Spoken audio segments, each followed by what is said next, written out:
Huh, I just had to take a shower. I don't know if you can actually see that, but the hair is still wet.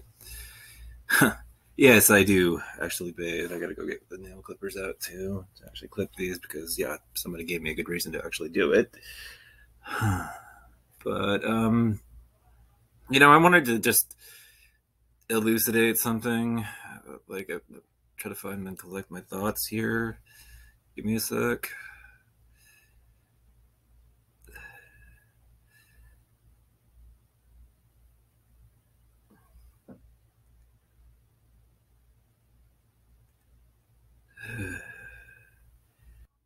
Ah, yeah, now I remember it. I'd lost it for just a sec.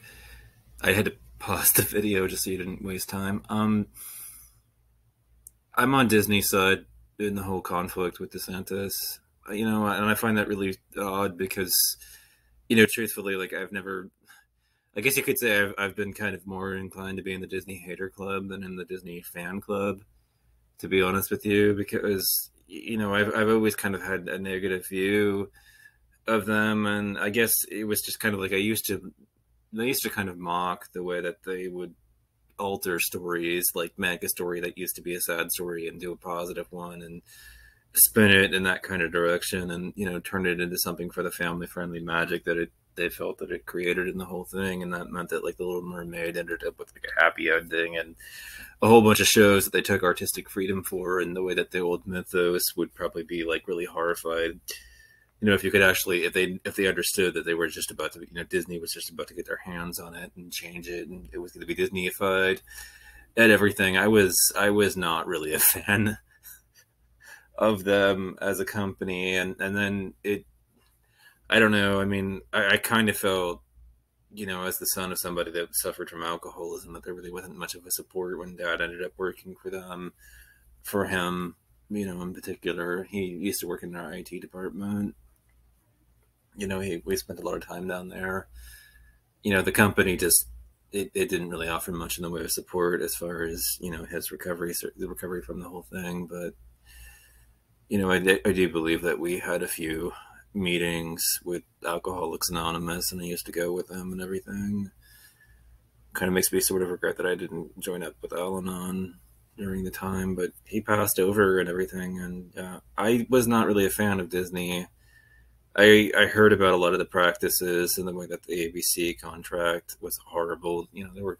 There was discussions of if something broke in the IT department, people wearing dunce caps and that sort of thing. I mean, it just kind of seemed to be a little bit too much trollish, stuff that was going on, and everything in the IT departments, and it was kind of sad to hear about it and what he was telling us about it. But it was like this company has like this family friendly, it has the, let me put it like this: it's family friendly on the surface, but not really deep underneath. And that was kind of how I felt about Disney. It's like you've got a family friendliness, but it's only skin deep. And Ron DeSantis has done the unthinkable with the belligerent bullying of them and using the governorship to bully them, which I feel it just oversteps, for instance, the limitations of his office, and like is an abuse of power.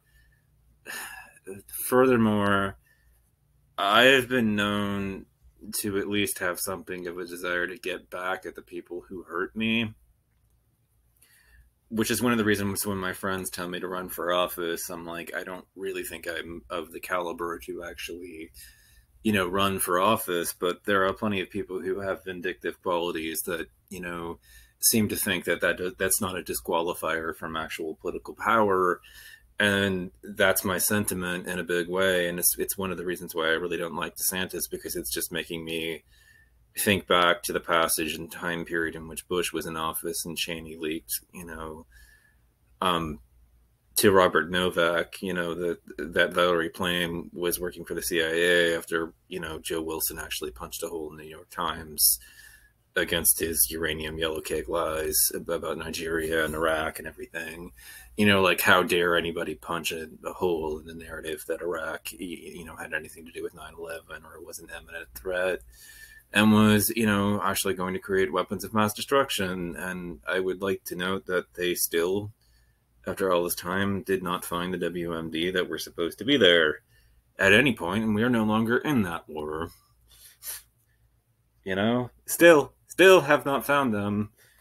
And I know that it's no longer relevant, and that there's a whole generation now that's come up that barely, if they do, remember his presidency. But I was alive for all of it, and I remember it. And when I think about DeSantis, I'm already getting that mental image in my head of a governor that just takes revenge, expects unquestioned loyalty, punishes defections, everything else. And to me, if there is one personal quality that is the most disqualifying for actual office, it's vindictiveness. I would not vote for somebody who embodied those characteristics. So, and DeSantis is glowing with them. He has them in spades. I don't understand. I think that this is just coming from a place of wanting to pound the libs. That's really what it's about, and it's been a long series, unfortunately, with conservatives, of poning the libs, where it's been a joke. It's been almost comedic. I mean, right back with their Keurig coffee makers, it was like they would smash them, and I would just be thinking, Keurig has done you the same way the Doors had done Sullivan.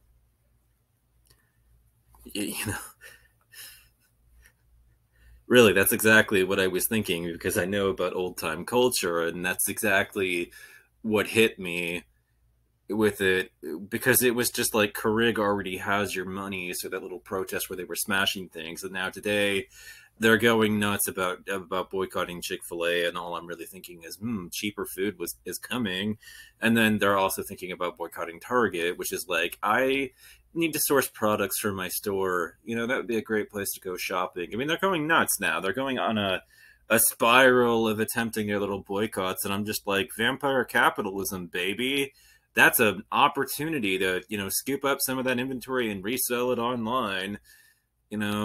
Like, these conservatives are like, another thing that they did, it was like, I would be like the wear your fucking mask and get a shot back in the day, and argue with these people. And it was like, all the conservatives are the ones that refuse to get their shots and get vaccinated. I mean, like, I was like triple vaxxed during the whole thing. I mean, I got all 3 of them, and I don't know, maybe I'm due for a booster, but like, they went through that. They went through all that, and it was like, now there's a huge number of dead, Republican voters as a result of all of this. And yes, it did kill a bunch of liberals in the inner cities and everything, but eventually it hit Red America, and a lot harder than it did the inner cities, spreading through the rural ecosystem, where the rural hospitals were already overwhelmed and slammed harder than any of the ones in the cities that actually had, much greater capacity than the ones out there, stretching rural budgets to, it did a horrendous amount on them. And it was like, yeah, you didn't get your shots, and so you're literally dying to pwn the libs. Yeah, I really feel pwned. Good on you. You've actually managed to get me. I feel so sad, except it's just like, oh, well, less Republican voters means that the Republican candidate is less likely to actually get elected. Oh, wait, this is all good news. I don't want them to get health care. I want more of me and less of them.